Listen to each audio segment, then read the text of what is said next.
एक दिन आचार्य चाणक्य टहलते टहलते एक नदी किनारे बैठे। पास में चंद्रगुप्त बैठा था, शांत लेकिन उलझा हुआ। चाणक्य ने पूछा, क्या सोच रहे हो पुत्र? चंद्रगुप्त बोला, गुरुदेव, क्या हर बात दिल में रखना ठीक होता है?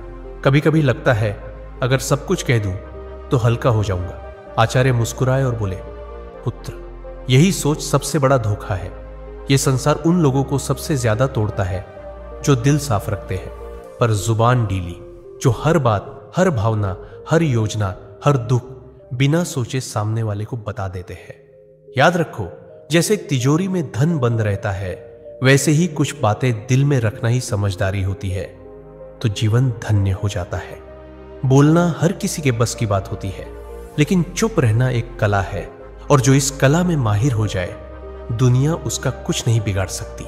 आचार्य ने गहरी सांस लेते हुए कहा, आज मैं तुम्हें वो 7 बातें बताऊंगा जो चाहे कोई कितना भी अपना लगे, उन्हें कभी किसी से नहीं बताना चाहिए, क्योंकि अगर ये बातें बाहर आ गई तो दुनिया तुम्हें तुम्हारे ही शब्दों से हराएगी।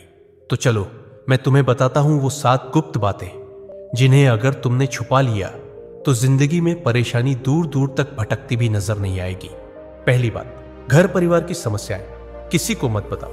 आचार्य चाणक्य ने कहा, जीवन की सबसे पहली नीति यही है कि अपने घर की परेशानियां कभी भी बाहर वालों को मत बताओ। चाहे झगड़ा हो, मतभेद हो या कोई निजी तकलीफ, उसे घर के बाहर जाहिर मत करो। एक बार एक शिष्य रोता हुआ आया और बोला, गुरुदेव, मेरे घर में झगड़ा हुआ। पिताजी मां पर चिल्ला रहे थे और भाई गुस्से में घर छोड़ गया। मैंने ये बात अपने दोस्तों को बता दी। चाणक्य ने गंभीर स्वर में कहा, पुत्र, जब तुम अपने घर की दरारें बाहर दिखाते हो तो लोग उन्हें जोड़ने नहीं और अधिक फाड़ने लगते हैं। लोग करुणा नहीं, कथा चाहते हैं। फिर उन्होंने एक कहानी सुनाई। एक गांव में 2 भाई रोज झगड़ते थे। एक दिन बड़े भाई ने पंचायत में छोटे भाई की बुराई कर दी।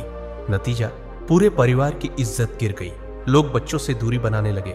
घर की बात बाहर निकली नहीं कि संबंधों की मर्यादा भस्म हो जाती है, विश्वास चकनाचूर होता है और लोग तुम्हारे दुख को शस्त्र बना लेते हैं। चाणक्य बोले, घर का झगड़ा अगर बाहर गया तो वह घर की नींव डगमगा देता है। संबंध यदि बाहरी दृष्टि में आए तो उनका मान मिट जाता है। इसलिए चाहे हालात कितने भी बिगड़े, अपने घर की बातों को केवल अपनों तक ही सीमित रखो, क्योंकि बाहर की दुनिया मरहम नहीं, व्रण पर लवण छिड़कती है। दूसरी बात, अपनी कमाई या धन का खुलासा कभी मत करो। आचार्य चाणक्य ने गंभीर स्वर में कहा, दूसरी ओर बेहद महत्वपूर्ण नीति यह है कि अपनी आमदनी, अपनी संपत्ति या जो कुछ भी तुमने कमाया है, उसका बखान कभी किसी से मत करो। एक बार की बात है, मगध के एक राजा ने अपने दरबार में गर्व से अपने खजाने की झलक सबको दिखाई। सोने के सिक्कों से भरे कमरे, अनमोल रत्न और ढेर सारी संपत्ति सबके सामने रख दी।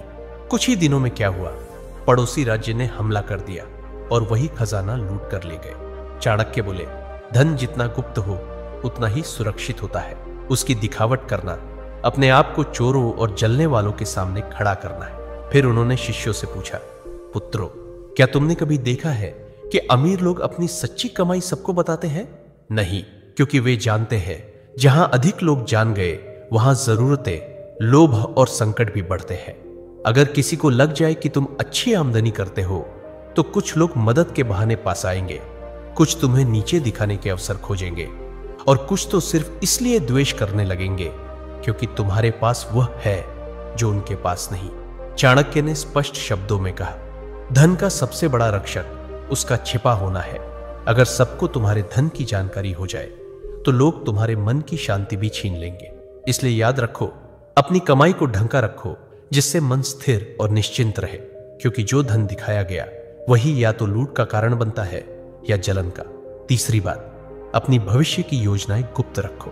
आचार्य चाणक्य ने तीसरी नीति बताते हुए कहा, पुत्रों, जब तक कोई योजना पूरी न हो जाए उसे अपने मन के अंदर ही रहने दो। जो लोग अपने हर कदम की घोषणा पहले कर देते हैं वो अक्सर मंजिल तक पहुंचने से पहले ही रास्ता खो देते हैं। तक्षशिला के गुरुकुल में बैठे शिष्यों को चाणक्य ने एक उदाहरण दिया। एक बार का किस्सा है। एक व्यापारी ने सोचा कि वो अपने शहर में मसालों की एक बड़ी दुकान खोलेगा। उसने अपने सभी रिश्तेदारों, दोस्तों और पड़ोसियों को पहले ही ये बात बता दी। अगले ही हफ्ते एक चालाक आदमी ने उसकी बात सुनकर उसी जगह उसी तरह की दुकान खोल दी और बाजार पर कब्जा कर लिया। जब व्यापारी पहुंचा तब तक देर हो चुकी थी। चाणक्य बोले, हर विचार एक बीज होता है। अगर उसे बोने से पहले ही सबको बता दोगे तो कोई उसे मसल देगा या तुमसे पहले फल ले जाएगा। योजना की असली शक्ति उसकी चुप्पी में होती है। उन्होंने आगे कहा, ध्यान रहे, तैयारी का समय दिखाने का नहीं होता। काम पूरा होने के बाद ही बोलना चाहिए। जब तक सफर चल रहा हो तब तक चुप रहो। तुम्हारा इरादा, दिशा और अगला कदम, ये सब तुम्हारे अपने होते हैं। इन्हें सबके सामने लाकर तुम बेवजह का बोझ और आलोचना अपने सिर ले लेते हो। आज की दुनिया में भी यही नीति लागू होती है। कोई नया काम शुरू करना है, कोई योजना मन में है, व्यापार शुरू करना है या नौकरी बदलनी है, तब तक किसी से मत कहो जब तक वह काम पूरा न हो जाए, क्योंकि ये दुनिया न तो योजना की रक्षा करेगी न ही असफलता की जिम्मेदारी उठाएगी। चौथी बात, अपनी कमजोरियां किसी को मत बताओ। आचार्य चाणक्य ने गंभीर स्वर में कहा, पुत्रों, जिस दिन तुमने अपनी कमजोरी किसी और को बताई उसी दिन तुमने हार की पहली सीढ़ी चढ़ ली।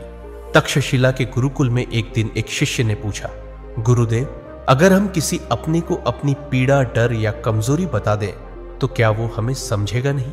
चाणक्य मुस्कुराए और बोले, अपने अक्सर तब तक साथ होते हैं जब तक तुम्हारी ताकत उन्हें फायदा देती है, लेकिन जैसे ही तुम्हारी कमजोरी सामने आती है वही लोग या तो दूर हो जाते हैं या पीठ पीछे वार करते हैं। उन्होंने एक कहानी सुनाई। एक योद्धा था जो तीरों से डरता था। उसने अपने सबसे करीबी साथी से कहा, अगर युद्ध में तीर चलने लगे तो मुझे पीछे कर देना, मुझे डर लगता है। कुछ समय बाद वही साथी शत्रु से जा मिला और युद्ध में सबसे पहले तीर उसी योद्धा की ओर चलवाए, क्योंकि उसे पता था कहां वार करना है, और वह योद्धा बिना लड़े धराशायी हो गया। चाणक्य बोले, कमजोरी तब तक ताकत है जब तक केवल तुम्हें पता हो। जिस दिन वह किसी और को पता चल गई वह तुम्हारे विरुद्ध सबसे तेज अस्त्र बन जाती है। उन्होंने चंद्रगुप्त की ओर देखकर कहा, राजा वही होता है जो अपने डर को तलवार में छिपा ले और चेहरे की मुस्कान में अपने घावों को भी छुपा ले। तो याद रखो मेरे दोस्त, अपने डर, अपनी तकलीफें, पुराने घाव, इन्हें अपने भीतर रखो, क्योंकि दुनिया में बहुत से लोग मदद नहीं करते, हार का तमाशा देखने के लिए खड़े रहते हैं। पांचवी बात, अपने दान का बखान मत करो। आचार्य चाणक्य मुस्कुराए और बोले, पुत्रों, जो दान जुबान से बोला जाए वो पुण्य नहीं, अहंकार का प्रदर्शन होता है। गुरुकुल में बैठे शिष्यों ने प्रश्न किया, गुरुदेव, अगर हमने किसी गरीब की मदद की, किसी भूखे को भोजन दिया या किसी छात्र को शिक्षा के लिए सहायता दी, तो क्या यह बताना गलत है? चाणक्य ने शांत स्वर में कहा, जब तुम दान करते हो और फिर उसी का प्रचार करते हो तो वह मदद नहीं रह जाती, वो तुम्हारे घमंड को बढ़ाने का तरीका बन जाती है। उन्होंने चंद्रगुप्त को संबोधित करते हुए कहा, एक बार एक राजा ने दरबार में घोषणा की, मैंने इस वर्ष 100 गायें ब्राह्मणों को दान दी है। लोगों ने तालियां बजाई, पर उसी रात सपने में उसे एक वृद्ध ब्राह्मण मिला और बोला, राजन, आपने जो दिया वो पुण्य नहीं बना, क्योंकि आपने उसका बखान कर दिया। दान तभी फलदायक होता है जब वह छुपा हो। चाणक्य ने स्पष्ट शब्दों में कहा, दाएं हाथ से दिया गया दान अगर बाएं हाथ को भी पता चल जाए तो वह भी अधिक हो जाता है। फिर उन्होंने एक सूत्र बताया, दान वह दीपक है जो अंधेरे में जलता है, उसे कोई देखे या ना देखे, उसका उजाला एक दिन लौट कर आता है। इसलिए मेरे दोस्त, अगर तुमने सच में किसी की मदद की है तो उसे दुनिया को बताने की जरूरत नहीं है। जो सच्चे दिल से दिया गया है वह ऊपर तक पहुंचता है, बाकी सब बस दिखावे की बात है। छठी बात, अपमान और हार की कहानियां कभी मत सुनाओ। आचार्य चाणक्य ने शिष्यों की ओर देखते हुए गहरी बात कही, पुत्रों, जीवन में हर कोई कभी ना कभी हारता है, अपमान झेलता है, लेकिन उस हार को बार बार दोहराते रहना खुद अपने जख्मों को उधेड़ने जैसा है। उन्होंने चंद्रगुप्त की ओर देखा और बोले, एक योद्धा ने युद्ध में हार का सामना किया। उसने हर गांव में जाकर कहा, मैं हार गया, मुझे धोखा दिया गया, मेरे साथ अन्याय हुआ। कुछ लोगों ने सहानुभूति जताई, लेकिन अधिकतर ने उसे हंसी का विषय बना दिया, और जब वह फिर मैदान में उतरा तो सब पहले से ही उसकी हार देखने का इंतजार करने लगे। चाणक्य ने कहा, अगर तुमने कभी अपमान सहा है तो उसे अपनी ताकत में बदलो, सीख लो, पर उसे ढोल की तरह मत बजाओ। दुनिया चतुर है, वो तुम्हारे दुखों पर रोएगी नहीं बल्कि उन्हें याद रखेगी। उन्होंने एक सूत्र सुनाया, अपमान को याद मत करो, उसे अपने भीतर शक्ति में बदलो। जब तुम अपने दुख को सबके सामने लाते हो तो वे लोग जो पहले ही तुमसे जलते हैं उसी को तुम्हारे खिलाफ इस्तेमाल करते। और याद रखो, दुनिया तभी विश्वास करती है जब तुम अपनी ताकत दिखाते हो, न कि तब जब तुम अपने टूटने की कहानियां सुनाते हो।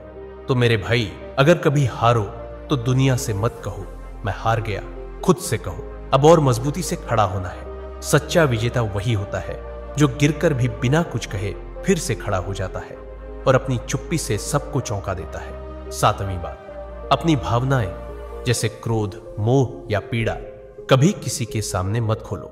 आचार्य चाणक्य ने सभी शिष्यों की ओर देखा और गंभीर स्वर में बोले, मनुष्य का सबसे बड़ा रहस्य उसका मन होता है और जो हर किसी के सामने अपना मन खोल देता है वह सबसे पहले टूटता है।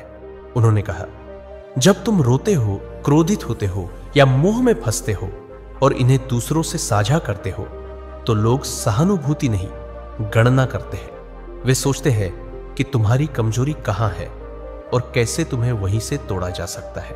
अगर तुमने किसी से कहा कि तुम किससे नाराज हो तो वो बात तुम्हारे शत्रुओं तक पहुंच सकती है। अगर तुमने किसी को बताया कि तुम किससे मोह रखते हो, वही लोग उस मोह को तोड़ने की कोशिश करेंगे। और अगर तुमने अपनी पीड़ा जाहिर की तो लोग उसका हल नहीं, फायदा सोचेंगे। फिर चाणक्य ने समझाया, भावनाएं भी उसी तरह होती हैं जैसे धन, जो सबके सामने आ जाए उसका मूल्य घट जाता है, पर जो भीतर सहेज ली जाए वही ताकत बनती है। उन्होंने चंद्रगुप्त से कहा, राजा वही होता है जो भीतर आग बनकर जले लेकिन बाहर से ठंडी छाया की तरह दिखाई दे। जिसे दुनिया न समझ सके वही सबसे मजबूत होता है। अपने मन की बात केवल उसी से कहो जो वास्तव में निस्वार्थ हो। बाकी सबके सामने बस मुस्कुराओ और मौन रहो। चंद्रगुप्त सिर झुकाकर बोला, गुरुदेव, मैं समझ गया। हर रिश्ते में भले प्रेम हो, लेकिन कुछ बातें ऐसी होती हैं जिन्हें गुप्त रखना ही बुद्धिमत्ता है। चाणक्य बोले, पुत्र, यही नीति जीवन का सबसे बड़ा कवच है। इसे ओढ़ लो, फिर कोई तुम्हें तोड़ नहीं पाएगा। तो मेरे दोस्तों, चाहे कोई कितना भी खास क्यों ना हो, इन 7 बातों को अपने तक ही सीमित रखो। अगर वीडियो अच्छा लगा तो लाइक, शेयर और कमेंट जरूर करें।